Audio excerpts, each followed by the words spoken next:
Hello friends, welcome back to my YouTube channel, जहां हम discuss करेंगे UP triple SC PET exam related कुछ question, जिसमें हम प्रीवियस ईयर के क्वेश्चंस को डिस्कस करने जा रहे हैं। तो चलिए स्टार्ट करते हैं आज की क्लास, जिसमें हमारा पहला टॉपिक रहेगा प्राचीन भारत का इतिहास। इसमें हम सिंधु घाटी की सभ्यता से रिलेटेड कुछ इंपॉर्टेंट क्वेश्चन डिस्कस करेंगे। स्टार्ट करते हैं।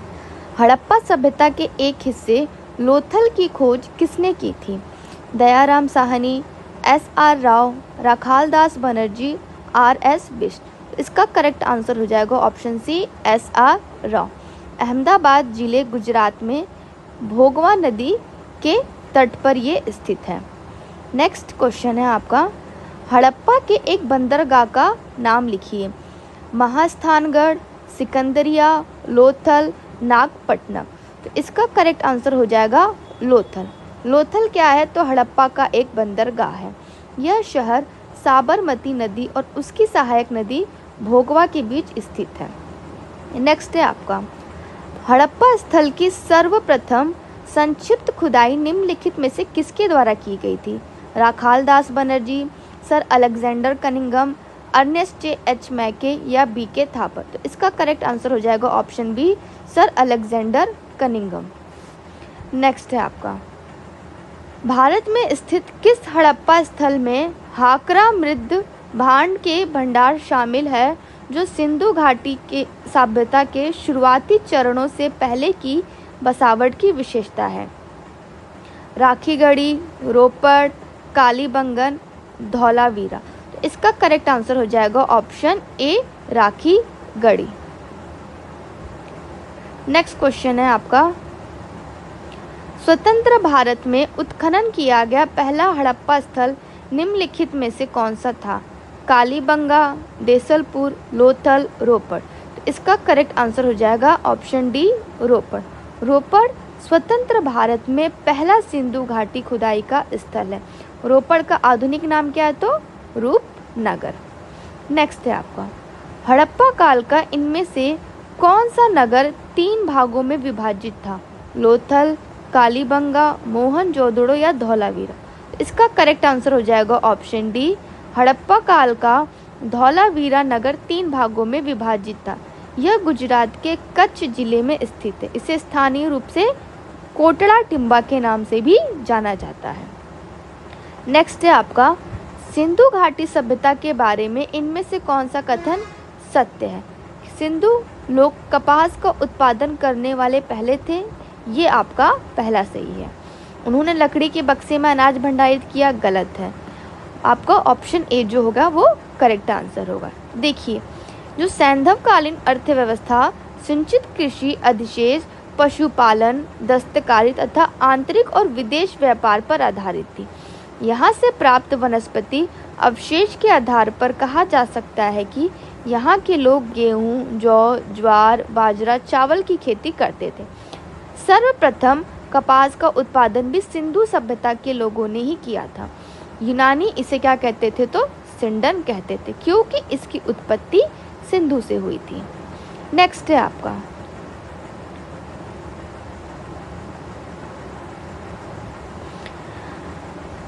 बनावली सिंधु घाटी सभ्यता का एक प्रमुख शहर है। वर्तमान में भारत के निम्नलिखित में से किस राज्य में स्थित है? राजस्थान, मध्य प्रदेश, गुजरात या हरियाणा। तो यह हरियाणा में स्थित है, यानी ऑप्शन डी क्या है आपका करेक्ट आंसर है। इस स्थल का उत्खनन किसने किया था? तो भारतीय पुरातत्वविद डॉक्टर RS बिष्ट के द्वारा किया गया था। नेक्स्ट है आपका, मोहनजोदड़ो शब्द का अर्थ क्या है? तो इसका करेक्ट आंसर हो जाएगा option B, mount of the dead, जो इसका करेक्ट आंसर है।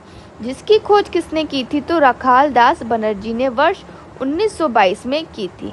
मोहनजोदड़ो का शाब्दिक अर्थ क्या है? तो मृतकों का टीला। यह पाकिस्तान के सिंध प्रांत के लरकाना जिले में सिंधु नदी के तट पर स्थित है। नेक्स्ट है आपका, हड़प्पा सभ्यता के दौरान डांसिंग गर्ल यानी नर्तकी की कांस्य प्रतिमा बनाने के लिए किस तकनीक का इस्तेमाल किया गया था? पत्थर की नक्काशी, हाथी दंत नक्काशी, लकड़ी की नक्काशी या मोम लोपी ढलाई कास्टिंग। तो इसका करेक्ट आंसर हो जाएगा ऑप्शन डी, मोमलोपी ढलाई कास्टिंग। नेक्स्ट है, निम्नलिखित में से किस स्थान पर पुजारी राजाओं की मूर्ति मिली थी? कोट दीजी, लोथल, हड़प्पा या मोहनजोदड़ो?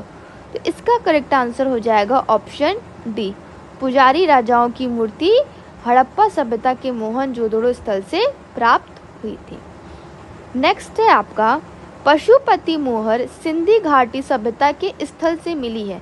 बनवाली, लोथल या कालीबंगा या मोहनजोदड़ो? तो इसका करेक्ट आंसर हो जाएगा ऑप्शन डी, यह सिंधु घाटी सभ्यता के मोहनजोदड़ो स्थल से मिली है।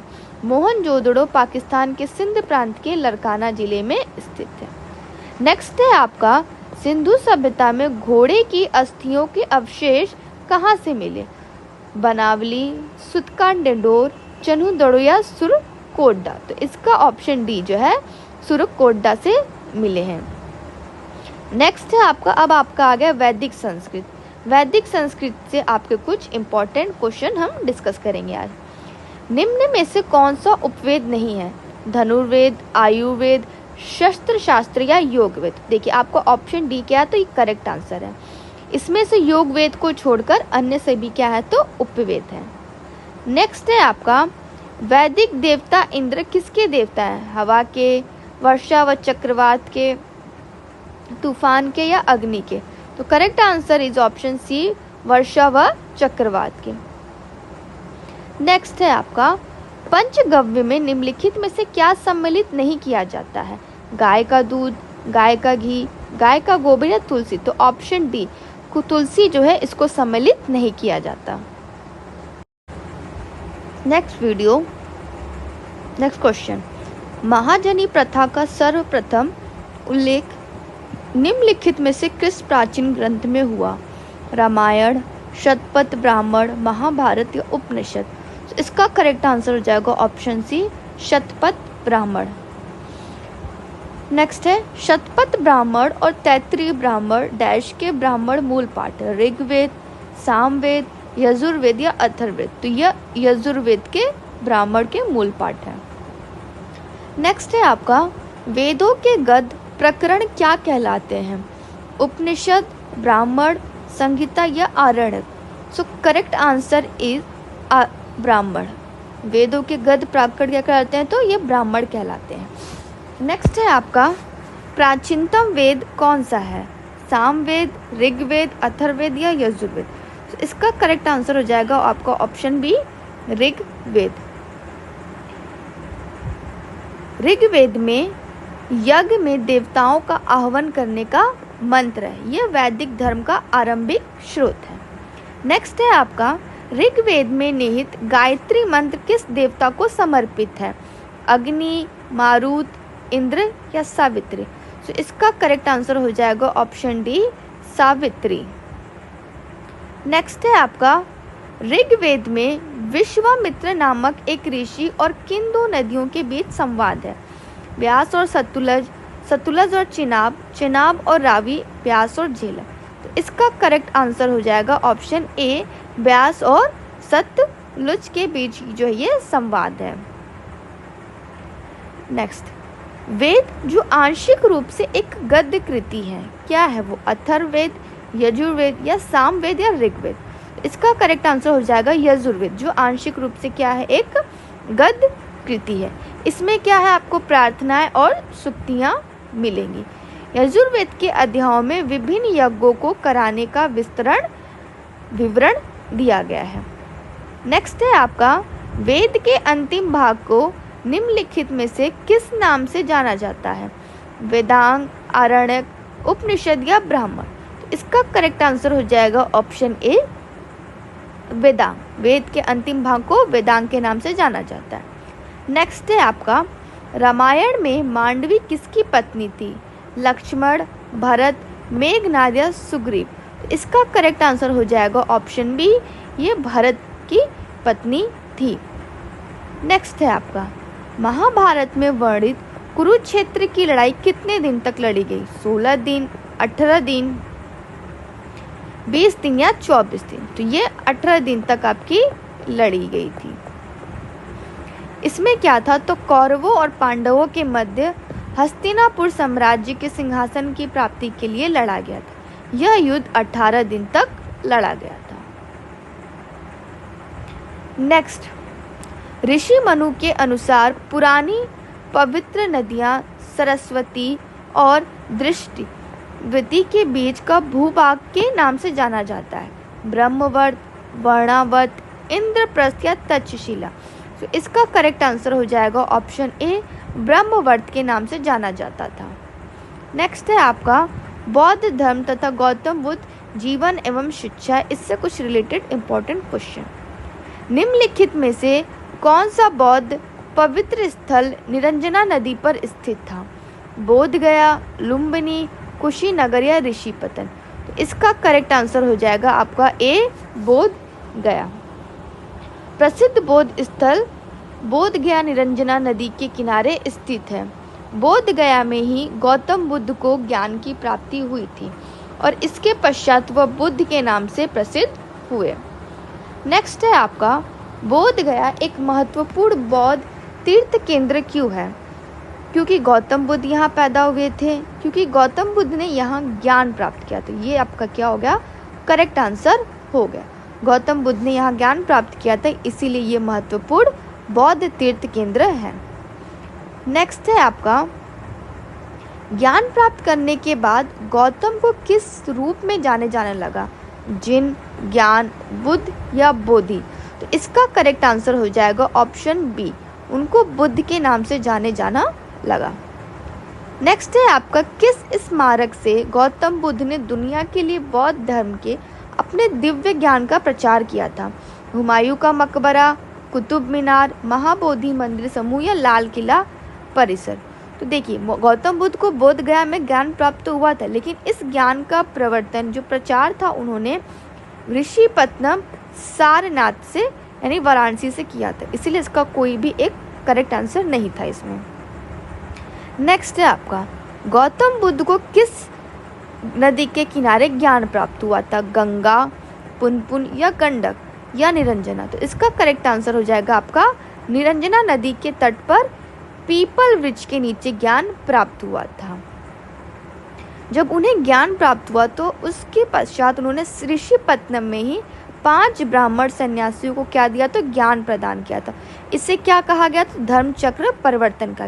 ये इंपॉर्टेंट क्वेश्चन है, आपसे एग्जाम में पूछे कि धर्म चक्र परिवर्तन का मतलब क्या था? तो जब उन्होंने ज्ञान प्राप्ति की थी तो उसके बाद जिन लोगों को उन्होंने सर्वप्रथम ज्ञान दिया था वही उसका क्या कहलाया था? धर्म चक्र परिवर्तन। नेक्स्ट है माना जाता है कि गौतम सिद्धार्थ ने अंतिम अनुभूति के लिए बोध गया जाने से पहले 6 साल तक निम्नलिखित में से किस स्थान पर पवित्रता पूर्वक ध्यान किया था? लुम्बिनी, डुंगेश्वरी गुफा, सारनाथ या कुशीनगर। इसका करेक्ट आंसर हो जाएगा ऑप्शन सी, डुंगेश्वरी। नेक्स्ट है बुद्ध को परिनिर्वाण कहाँ प्राप्त हुआ था? बोध गया, राजगृह, कुशीनगर या वैशाली। तो इसका करेक्ट आंसर हो जाएगा ऑप्शन बी, कुशीनगर में उनको परिनिर्वाण प्राप्त हुआ था। बौद्ध ग्रंथ में इसे क्या कहते हैं? तो महापरिनिर्वाण कहते हैं। बोध गया उरुवेला में ही महात्मा बुद्ध को ज्ञान की प्राप्ति हुई थी। नेक्स्ट है उस स्थान का नाम बताएं जहां बौद्धों की मान्यता के अनुसार गौतम बुद्ध ने अपनी मृत्यु के बाद परिनिर्वाण प्राप्त किया था। कौशाम्बी, बदायूं, कुशीनगर या चित्रकूट। इसका करेक्ट आंसर हो जाएगा ऑप्शन बी, कुशीनगर। नेक्स्ट बौद्धों के लिए उत्तर प्रदेश में स्थित सारनाथ क्यों महत्वपूर्ण है? तो देखिए इसमें क्या था कि ज्ञान प्राप्त करने के बाद भगवान बुद्ध ने सारनाथ में अपना पहला उपदेश दिया था, इसीलिए ये इतना महत्वपूर्ण है। अगला प्रश्न है आपका बुद्ध ने अपना पहला उपदेश कहाँ दिया था? कुशीनगर, अयोध्या, सारनाथ या वाराणसी। इसका करेक्ट आंसर हो जाएगा ऑप्शन बी, सारनाथ में उन्होंने अपना सबसे पहला उपदेश दिया था। नेक्स्ट है गौतम बुद्ध ने सारनाथ में अपना पहला उपदेश दिया था। भूमि स्पर्श मुद्रा, ध्यान मुद्रा, धम्म चक्र प्रवर्तन मुद्रा या अभय मुद्रा। तो इसका ऑप्शन सी होगा धम्म चक्र परिवर्तन मुद्रा में। नेक्स्ट है, बुद्ध ने अपना पहला धर्मोपदेश देते हुए अपने मत की आधारशिला रखी थी। झांसी में, बोध गया में, कौशाम्बी में या सारनाथ में। तो इसका करेक्ट आंसर हो जाएगा सारनाथ में। गौतम बुद्ध का जन्म कपिलवस्तु के निकट लुम्बिनी नामक स्थान पर हुआ था। बुद्ध ने अपना पहला धर्मोपदेश सारनाथ में दिया। यहाँ उन्होंने 5 ब्राह्मण सन्यासियों को पहला उपदेश दिया, जिसे बौद्ध धर्म में धर्म चक्र परिवर्तन कहा गया। नेक्स्ट, गौतम बुद्ध ने धम्म चक्र परिवर्तन सूत्र का उपदेश दिया था, तो ये दिया था सारनाथ में। कितने लोगों को? तो 5 ब्राह्मणों को दिया था। अगला प्रश्न, निम्नलिखित में से किस स्थान पर प्रथम बौद्ध संगति का आयोजन हुआ? कश्मीर, राजगीर, पाटलिपुत्र या गया? तो इसका करेक्ट आंसर हो जाएगा ऑप्शन सी, राजगीर में। महात्मा बुद्ध की मृत्यु के बाद 483 ईस्वी में प्रथम बौद्ध संगति का आयोजन राजगीर में हुआ था। ये डेट आप याद कर लीजिएगा, इम्पोर्टेंट है। नेक्स्ट, पाली में बौद्ध ग्रंथों को आमतौर पर त्रिपिटक यानी त्रिफोल्ड बास्केट कहा जाता है। इनमें से कौन सा त्रिपिटकों में से नहीं है? अभिधम्म, उपसाका, सूत पिटक या विनय पिटक? तो इसका करेक्ट आंसर हो जाएगा आपका ऑप्शन सी। पाली में जो है आपका उपसाका में त्रिपिटकों में ये नहीं है। नेक्स्ट है आपका, कनिष्क के शासन काल के दौरान निम्नलिखित में से किसने बौद्ध संगीति की आयोजित की थी? पहली, चौथी, दूसरी या पांचवी? इसका करेक्ट आंसर हो जाएगा चौथी। नेक्स्ट, निम्नलिखित में से किस बौद्ध स्थल पर महिलाओं को पहली बार संघ में नियुक्त किया गया था? सारनाथ, श्रावस्ती, वैशाली, राजगीर?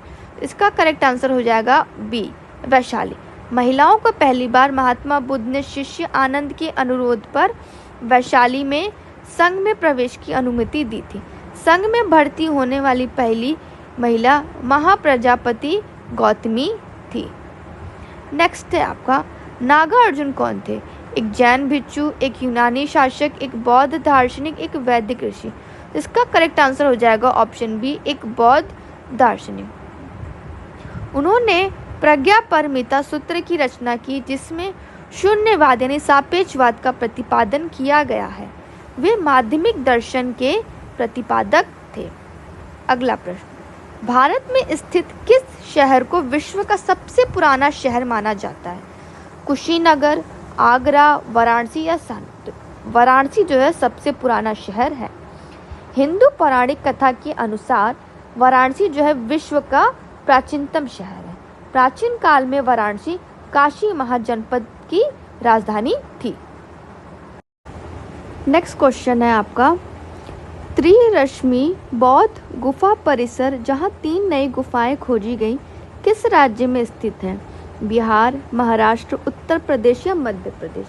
तो इसका करेक्ट आंसर हो जाएगा option B, Maharashtra. Next question, राजा बिंबिसार के दरबार में उस प्रसिद्ध चिकित्सक का क्या नाम है जो भगवान बुद्ध के निजी चिकित्सक थे? अजातशत्रु, जीवक, सारिपुत्र या राहुला? इसका करेक्ट आंसर हो जाएगा जीवक।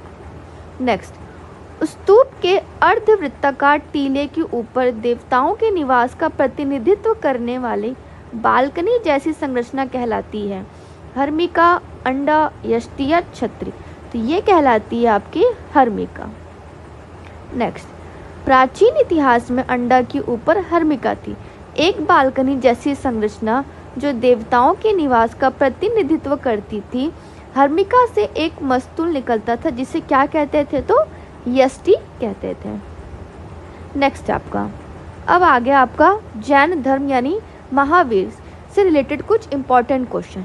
पहला है, पहले जैन तीर्थकर कौन थे? तो आपका करेक्ट आंसर होगा ऋषभ, जो थे हमारे पहले जैन तीर्थ। जैन परंपरा के अनुसार कुल कितने तीर्थकर हुए? तो 24 तीर्थकर हुए। जैन धर्म के मूल संस्थापक या प्रवर्तक कौन थे? तो तीर्थकर आपके ऋषभ देव या आदिनाथ।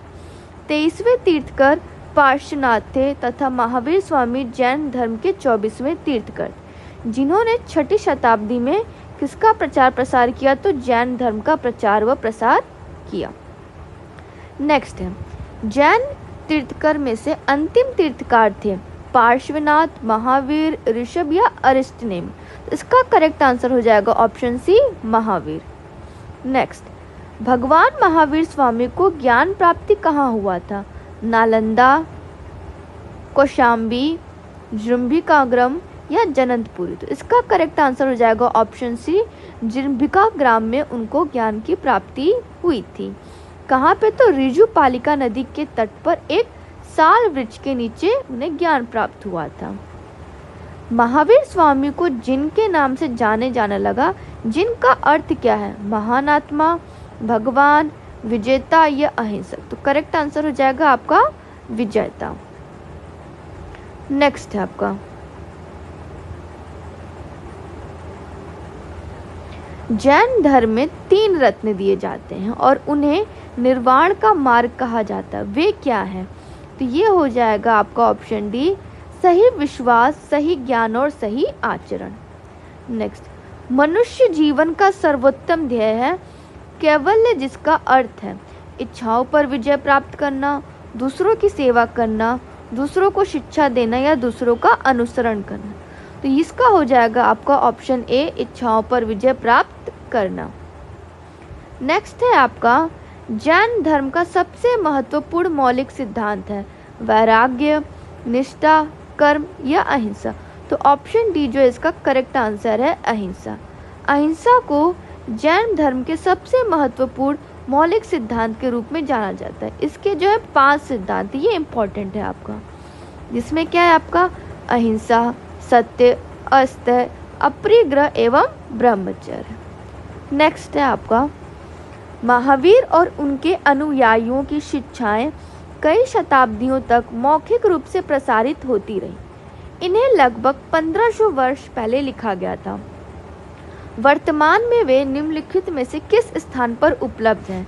पटना बिहार, श्रावस्ती उत्तर प्रदेश, वल्लभी गुजरात, श्रवण बेलगोला या कर्नाटक। तो ये है आपका ऑप्शन सी, वल्लभी यानी गुजरात।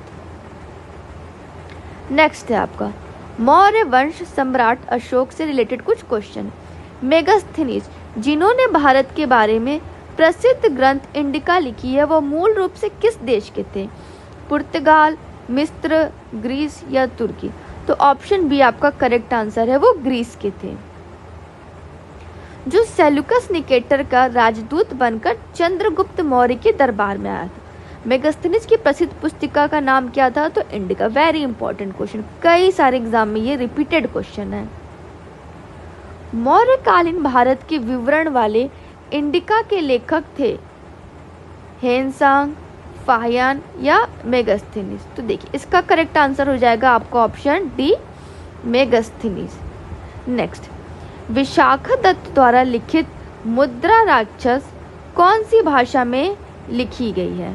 तो इसका करेक्ट आंसर हो जाएगा ऑप्शन सी, संस्कृत में ये लिखी गई है।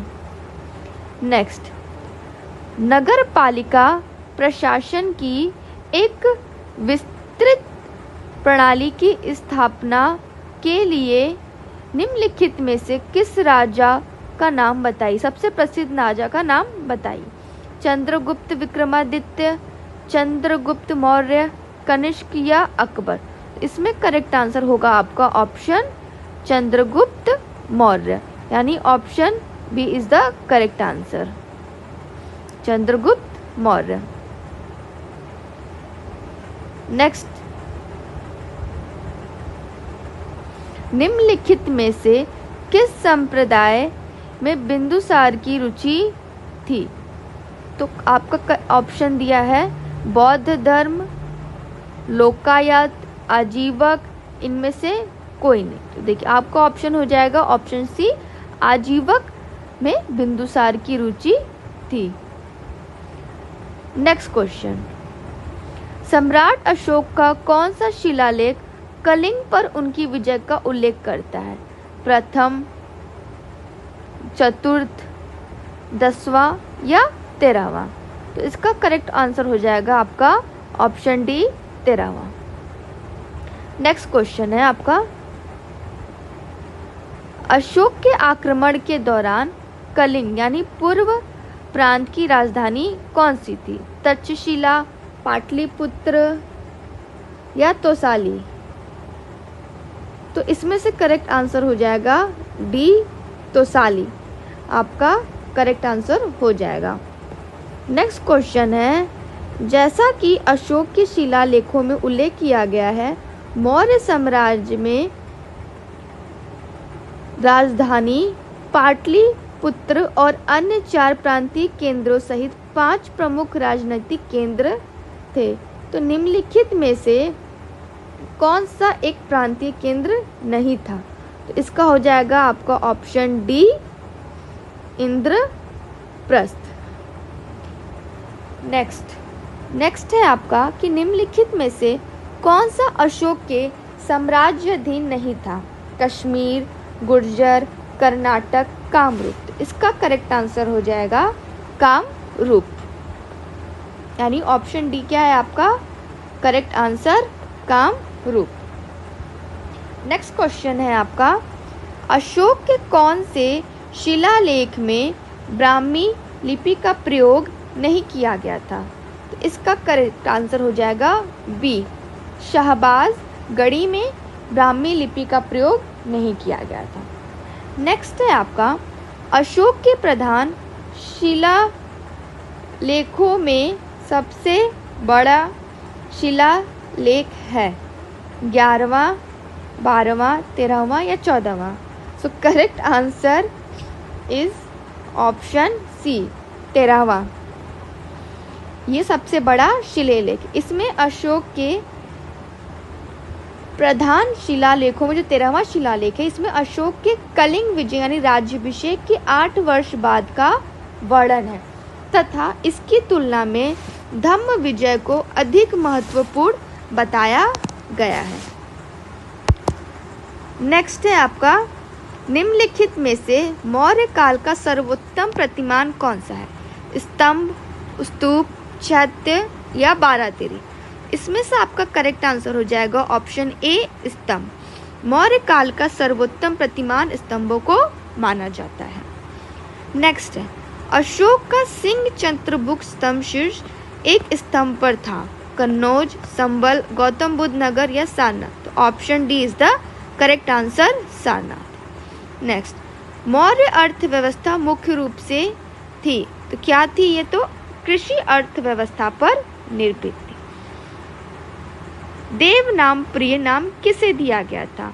हर्ष, अशोक, कनिष्क या चंद्रगुप्त मौर्य? इसका करेक्ट आंसर होगा अशोक को दिया गया था।